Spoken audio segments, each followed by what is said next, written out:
என்னென்னு பார்த்தீங்கன்னா ஒளியிட வேகம் பார்த்தீங்கன்னா வினாடிக்கு 3,00,000 கிலோமீட்டர். அதுண்ட ஒளியிட வேகம் அதே மாதிரி தான் மின்காந்த அலைகள் அந்த சிக்னல் எல்லாமே ஒளியிட வேகத்தில் பயணிக்கும். விஷயம் என்னென்னு பார்த்தீங்கன்னா இங்கே பூமியிலேருந்து புளூட்டோவுக்கு நாங்கள் ஒரு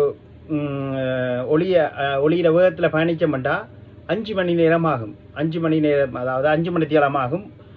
இங்கேருந்து நாங்கள் ஒளி அனுப்பினோம்னா புளூட்டோவுக்கு போகிறதுக்கு. அங்கேருந்து இப்போ நான் இங்கேருந்து ஒருத்தருக்கு அப்போ இங்கேருந்து எஸ்எம்எஸ் பண்ணுறமாட்டா ஹாய்ன்னு போட்டோம்னா புளூட்டோவுக்கு போய் சேர 5 மணித்தியாலம். அங்கேருந்து ரிப்ளை பண்ணுறேன்டா 5 மணித்தியாலம் செல்லும் வர்றதுக்கு திருப்பி. அதாவது ஒளியிட வேகத்தில் 3,00,000 கிலோமீட்டர் வேகத்தில் போயிட்டு திரும்பி வரதுக்கு. இதில் இன்னொரு ஆச்சரியமான விஷயம் என்னென்னு பார்த்தீங்கன்னா ஊரில் இருக்க இந்த ஃப்ரெண்ட்ஸ் எல்லாம் அங்கே புளூட்டோவில் இருக்கானுங்க போட்டாக்கு. எல்லாரும் புளூட்டோவில் வாழ்கிறானுங்க. ஊதேசியல் இன்றைக்கு காய்டா என்ன எஸ்எம்எஸ் பண்ணால் நாளைக்கு இல்லை நாளைக்கு வேலைக்கு வந்த அப்புறம் எஸ்எம்எஸ் ரிப்ளை பண்ணுறானுங்க சொல்கிறாண்டு.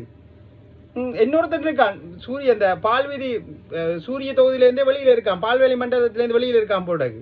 இப்போ நான் ஒரு 4-5 நாள் வேறு மெசேஜ் போட்டேன், இன்னும் பார்க்க கூட இல்லை, ஆனால் இன்னும் ரிப்ளையும் இல்லை. அவன் வேற ஒரு அங்கே வேற ஒரு அண்ட வழியிலே அவன் வாழ்ந்து கொண்டிருக்கான் போட்டாக்கு. கண் கட்டு போவானுங்க.